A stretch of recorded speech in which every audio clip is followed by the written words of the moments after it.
everyone and welcome to my channel Decode BR Art. So in this video I am going to start a new chapter of BNSS, that is chapter 13, which dealt with the information to the police and their power to investigation. Basically it's deal with the process of investigation. So in this video I am going to discuss the very first section of the investigation, that is section 173, which dealt with information in cognizable cases. So let's start. So section 173 talks about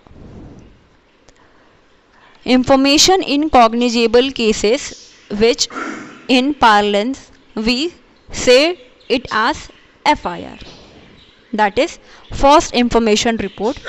But a very funny thing is that the word FIR has not been anywhere mentioned in the Bharatiya Nagrik Suraksha Sanhita as well as in the CRPC. But yeah, we get the instance of FIR in some other sections. Now what actually section 173 stated is, clause 1 state that every information relating to the commission of a cognizable offense, यानी कि जो भी हर एक information, every information, हर एक information जो कि relate है किससे, एक कॉग्निजेबल ऑफेंस से, irrespective of the area where the offense is committed. Now this line is very much important. ये जो लाइन है वो बात करता है ज़ीरो FIR के. अब now a question arise in your mind, what is zero FIR? So to understand this I will take an example. So see here. So let's suppose ये प्लेस A है and ये place B है. मान लीजिए एक offence है जो कि प्लेस A में कमिट हुआ, लेकिन जो पर्सन है वो क्या करेगा, वो जाकर अगर B में एक FIR लॉन्च करेगा. मे बी उसे पता ना हो कि उसका A पुलिस स्टेशन पे उसका जुरिसडिक्शन है या व्हाट्स एवर रीज़न हो, वो प्लेस B में गया, वहाँ पर FIR लॉन्च किया.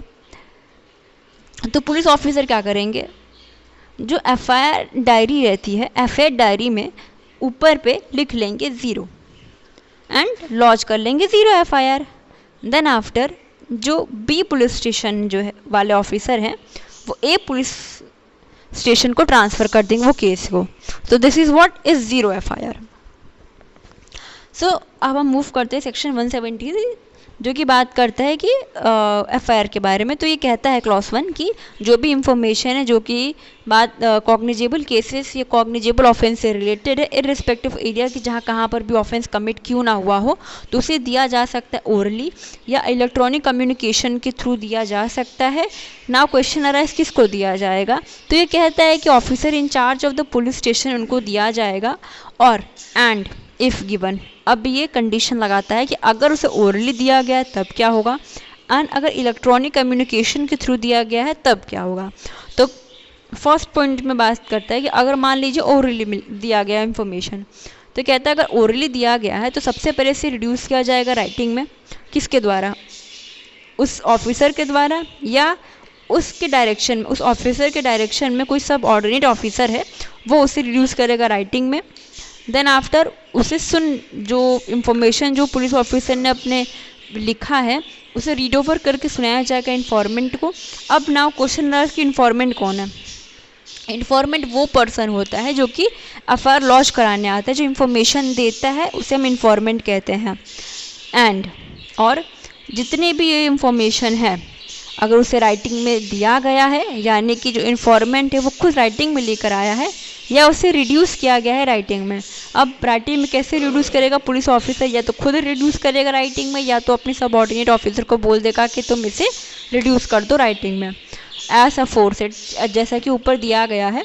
तो शैल भी, यहाँ पर शैल है यानी कि मैंडेटरी है, वो साइन होना चाहिए उस पर्सन के द्वारा जिसने ये इंफॉर्मेशन दी है, यानी कि इन्फॉर्मेंट बाउंड है कि वो साइन करेगा जो इंफॉर्मेशन उसने दी है. ना talking about the second point जो कि कहता है कि अगर इलेक्ट्रॉनिक कम्युनिकेशन के थ्रू दिया गया है लॉन्च किया गया है इंफॉर्मेशन, तब क्या होगा। इसका हम क्लासिक एग्जांपल ले सकते हैं कि अगर ऑनलाइन एफआईआर लॉन्च हुआ है तब क्या होगा। तो ये कहता है कि ऑनलाइन एफआईआर लॉन्च हुआ है या इलेक्ट्रॉनिक कम्युनिकेशन के थ्रू हुआ है तो सबसे पहले उसे रिकॉर्ड किया जाएगा और उस पर साइन होगा उस पर्सन का, यानी कि इन्फॉर्मेंट का साइन होगा with in 3 days by the person giving it. यानी कि जैसे कि आज सपोज 1 Jan है, आज एक इन्फॉर्मेंट ने इलेक्ट्रॉनिक कम्युनिकेशन के थ्रू दिया तो वो 3 Jan को आएगा और उस पेज पर, उस एफआईआर की कॉपी या डायरी पर उस पर साइन करेगा। राइट नाउ आगे क्या कहता है कि and the substance thereof, मतलब जो भी सब्सटेंस है यानी जो भी इंफॉर्मेशन है उसे एंटर किया जाएगा एक बुक में, जिसे हम जर्नली कहते हैं एफआईआर डायरी, जो कि यहाँ पर स्पेशल एक्सप्रेसली मेंशन तो नहीं है बट वी नो, ठीक है। एफआईआर डायरी में क्या उसे पुलिस ऑफिसर लिखेगी। To be kept by such officer in such form as the state government may by rules prescribe in this behalf, जो कि समय समय से स्टेट गवर्नमेंट रूल्स के द्वारा प्रिस्क्राइब करे। तो ये जनरली बात करता है एफआईआर डायरी के। Now this section this provide is important, जो कहता है कि अगर कोई इंफॉर्मेशन है जो कि दिया गया है किसके द्वारा, वुमन के द्वारा। I insist everyone to just focus in this word woman. कहता है कि जितनी भी इंफॉर्मेशन है अगर वुमन ने दिया है जिसके साथ ऐसे ऑफेंस, कौन से offence, 64 to 71 and 74 to 79, 74 to 79 plus 124, अगर ऐसे ऑफेंस हुए हैं, कमिटेड हुए हैं, मतलब कमिट हुआ है या अटेम्प्ट भी हुआ है, तो ऐसे जो इन्फॉर्मेशन है शैल यानी कि मैंडेटरी है कि रिकॉर्ड किया जाएगा वुमन पुलिस ऑफिसर के द्वारा। अब नाउ क्वेश्चन अराइज कि व्हाट इफ अगर वुमन पुलिस ऑफिसर ना करे, तब अगर सिचुएशन ऐसी है तब तो मेल पुलिस ऑफिसर कर लेगा, but generally it is a mandatory thing, यहाँ क्योंकि यहाँ पर शैल लिखा है। तो अगर इसकी पालना नहीं होते यानी कि इसका वायलेशन होता है तो it's amount to an offence under BNS under section 199 BNS में यह ऑफेंस है। Okay now provided further that in the event that the person against whom an offense under, अब यहाँ पर लिखा है पर्सन, यहाँ पर वुमन नहीं लिखा है, यहाँ पर लिखा है कि अगर ऐसा ऑफेंस, कौन से ऑफेंस, सेम जो हमने ऊपर पढ़ा था 64 to 71, 74 to 79 एंड 124 वाले ऑफेंस अगर किसी पर्सन के द्वारा, पर्सन के नॉट द्वारा, इट्स पर्सन के ऊपर कमिट हुआ है, is alleged to have been committed, commit हुआ है या उसका अटेम्प्ट भी हुआ है, और वो जो पर्सन है वो क्या है, टेम्पररी या परमानेंटली मेंटली और फिजिकली डिसेबल है,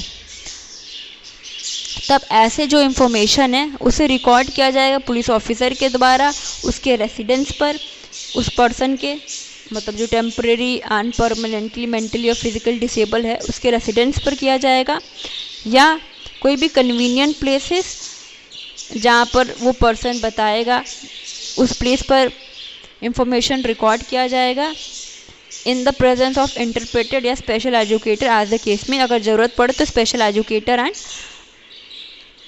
इंटरप्रेटर के साथ रहते हुए उसकी इंफॉर्मेशन है उसे रिकॉर्ड किया जाएगा। Now moving toward our next section that is, हाँ आगे क्या कहता है, बी पॉइंट कहता है कि the recording of such information shall be videograph. अब ये किसकी रिकॉर्डिंग की बात करता है, वो इस पॉइंट की रिकॉर्डिंग की बात कर रहा है कि जो इसकी रिकॉर्डिंग है, मतलब जो पर्सन डिसेबल है जिसने इंफॉर्मेशन दी है कि उसके साथ कोई पर्टिकुलर ऑफेंस हुआ है या कमिट हुआ है या अलेज मतलब अटेम्प्ट भी हुआ है, ऐसे जो इंफॉर्मेशन के अगर वो इंफॉर्मेशन देता है तो उसे वीडियोग्राफ भी किया जाएगा, और जो पुलिस ऑफिसर है ऐसे स्टेटमेंट को, कौन से स्टेटमेंट को, ये ऊपर वाला जो स्टेटमेंट है जो पर्सन ने दिया है वो कोशिश करेगा वो जल्दी से जल्दी मजिस्ट्रेट के सामने जाकर उस स्टेटमेंट को रिकॉर्ड कराए। अब now one question arise in your mind कि वाई मजिस्ट्रेट के सामने ही क्यों। देखिए बच्चों, फर्स्ट थिंग इज़ दैट कि अगर कोई भी स्टेटमेंट पुलिस रिकॉर्ड करती है, ठीक है, आगे हम पढ़ेंगे इसे। तो स्टेटमेंट जब रिकॉर्ड करती है पुलिस ऑफिसर तो उसकी कोई वैल्यू नहीं रहती है, नो वैल्यू, कोई वैल्यू नहीं उसकी। It is just a positive value, but कोई हम उसे बाद में भले कॉन्ट्राडिक्ट यूज़ ऐसा कॉन्ट्राडिक्ट यूज़ कर सकता है एक्यूज़, बट आज सच इसकी हम एविडेंशरी वैल्यू देखें तो इसकी कोई एविडेंशरी वैल्यू नहीं रहती है। इसका हम रेफरेंस ले सकते हैं from the section 24 of Indian evidence act, जो कि कहता है information taken in police custody, कि पुलिस कस्टडी में कोई भी इंफॉर्मेशन या कोई भी स्टेटमेंट दिया गया है उस पर्सन के द्वारा तो उसकी कोई वैल्यू नहीं है। रीज़न भी इनकी हम ये कह सकते हैं कि एक फियर एक ऑलरेडी हमारे माइंड पर रहता है in the front of police officer, so that's why this the statement has no value, ठीक है। But no value does not mean कि बिल्कुल ही वैल्यू नहीं, वैल्यू तो है बट कोर्ट इसका इतना कॉग्निजेंस नहीं लेती है। इसलिए कोशिश की जाती है कि कोई भी डिसेबल पर्सन है उसकी इंफॉर्मेशन जल्दी से जल्दी मजिस्ट्रेट के सामने रिकॉर्ड हो जाए, it is good and better. Now clause 2 बात करता है कि a copy of the information. अब कौन सी इंफॉर्मेशन की बात कर रहा है?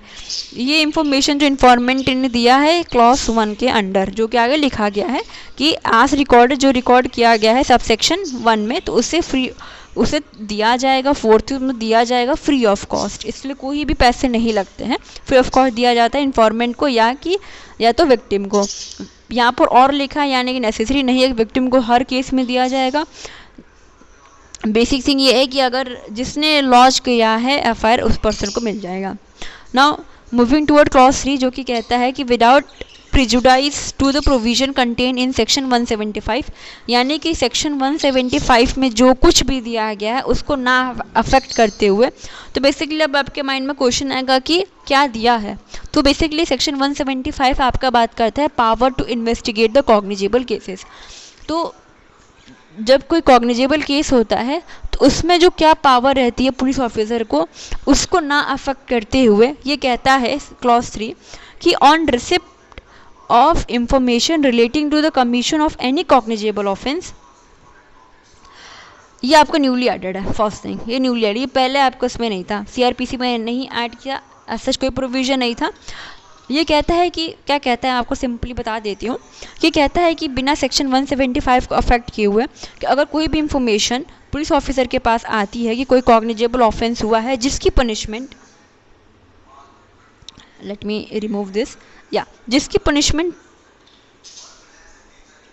3 ईयर टू 7 ईयर तक है, लिखा है ना, मेड पनिशेबल फॉर 3 ईयर्स और more but less than 7 year, यानी कि इस रेंज में, ठीक है। तो जो ऑफिसर इंचार्ज है पुलिस स्टेशन का, वह डीएसपी के प्रायर परमिशन से क्या कर सकता है, ये 2 चीज़ें कर सकता है जो कि फर्स्ट एंड सेकंड पॉइंट में दिया गया। क्या कर सकता है, लेट मी देखिए, सबसे पहले वो या तो प्रिलिमिनरी इंक्वायरी कंडक्ट करा सकता है कि ये देखने के लिए क्या कोई एक्चुअली रियली ऑफेंस हुआ है या नहीं हुआ है।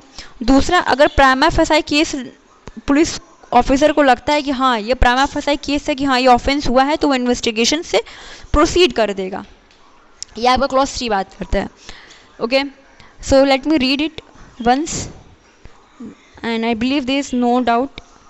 तो मैं पढ़कर एक बार लाइन से समझा देती हूँ क्या कहता है। तो क्लॉज है कि बिना सेक्शन 175 को अफेक्ट किए हुए अगर कोई इन्फॉर्मेशन मिलती है पुलिस ऑफिसर को कोई कॉग्निजेबल ऑफेंस की, ऑब्वियसली बात है क्योंकि कॉग्निजेबल ऑफेंस की इन्फॉर्मेशन की बात कर रहे हैं, तो जिसकी पनिशमेंट 3 ईयर से लेके 7 साल तक है, मतलब 3 ईयर टू 7 ईयर से, तो जो ऑफिसर इंचार्ज है पुलिस स्टेशन का वो प्रायर परमिशन से डीएसपी की परमिशन ले लेगा। यहाँ पर लिखा not below the rank of DSP, मतलब डीएसपी के रैंक से बिलो तो नहीं होना चाहिए, तो मतलब डीएसपी या उसके अबव ऑफिसर से परमिशन लेके अगर उस ऑफेंस के नेचर और ग्रेविटी को देखकर पुलिस ऑफिसर या तो वो प्रिलिमिनरी इंक्वायरी कंडक्ट करा सकता है ये और सर्टेन करने के लिए क्या कोई प्राइमा फेसाई केस एग्जिस्ट करता है इस मैटर पर। अब यहाँ पर एक चीज़ इंपॉर्टेंट है कि ये सब 14 डेज़ के अंदर करना है, कि 14 डेज़ के अंदर वो करेगा प्रिलिमिनरी इंक्वायरी एंड उसको कंप्लीट करेगा। या सेकंड वो ये कर सकता है कि वो प्रोसीड करेगा इन्वेस्टिगेशन से अगर पुलिस ऑफिसर को लगता है कि हाँ कोई प्राइमा फेसाई केस है तब। Okay, now moving toward clause 4 जो कि which is going to our last clause of section 174 जो कहता है कि any person aggrieved by the refusal on the part of the police on the part of an officer in charge of a police station to record the information referred to in subsection 1 may send the substance of such information in writing and by post to the superintendent of police concerned who, if satisfied information disclose the commission of a cognizable offence shall either investigate the case himself or direct an investigation to be made by any police officer subordinate to him in the manner by this Sanhita and such officer shall have all the powers of an officer in charge of the police station in relation to that information offence failing which such aggrieved person may make an application to the magistrate. तो हम simple words में हम ये कह सकते हैं कि ये बेसिकली बात करता है रेमेडी के बारे में. देखिए हमने ऊपर से क्लॉज 1 से लेके क्लॉज 3 तक हमने क्या पढ़ा. हमने यही पढ़ा कि पुलिस ऑफिसर है, कोई कॉग्निजेबल केस होता है, ऑफेंस होता है तो हम जाएंगे पुलिस ऑफिसर के पास, पुलिस ऑफिसर रिकॉर्ड करेगा, देन आगे प्रोसीड होगा. व्हाट इफ कि अगर वो केस लॉज ही ना करे, because we seen in daily life कि generally police officer case lodge FIR lodge ही नहीं करते. क्या रीज़न है, कुछ भी रीज़न क्यों ना हो, बट इसकी जो रेमेडी है वो क्लॉज 4 में दिया गया है. जो अब देखिए रेमेडी 2 टाइप की होती है, इसमें भले ही एक ही रेमेडी की बात की गई है, ठीक है. तो रेमेडी 2 टाइप की है अगर FIR लॉज नहीं हुआ तो. फर्स्ट रेमेडी जो कि इसमें बताया क्लॉज 4 में बात की गई है, FIR लॉज नहीं हुआ तब क्या होगा. तो पहला रेमेडी होता है कि आप SP के पास जाइए, ठीक है, सुपरिटेंडेंट ऑफ पुलिस को बाय पोस्ट के थ्रू आप बाय पोस्ट लेटर दिया जाएगा और वो उस पर अगर सुपरिटेंडेंट ऑफ पुलिस को लगता है कि हाँ कोई ऐसा केस बनता है, प्रमा फसाई केस है, तो वो या तो वो खुद इन्वेस्टिगेशन कर सकता है या अपने सबऑर्डिनेट ऑफिसर को कह सकता है कि टू डू एन इन्वेस्टिगेशन. या तो आपकी सेकंड रेमेडी आ जाती है कंप्लेंट. अब कंप्लेंट जो पर्सन है वो कंप्लेंट कर सकता है मजिस्ट्रेट को. देखिए अब इसमें I want to add one more point. देखिए सबसे पहले जो रेमेडी यही है, फर्स्ट रेमेडी दिस, ये सेकंड रेमेडी है. ये जब दिस रेमेडी अगर ये हो गया देन आप यहाँ पर मूव करेंगे. आप डायरेक्ट अगर कोई पुलिस ऑफिसर अगर FIR लॉज नहीं कर रहा है तो वो direct you can't jump to complain to magistrate. आप डायरेक्ट कंप्लेन नहीं कर सकते हैं. सबसे पहला SP वाली जो रेमेडी है जो क्लॉज 4 किया गया है उस करना पड़ेगा, देन आफ्टर आपको यहाँ पर मूव करना पड़ेगा.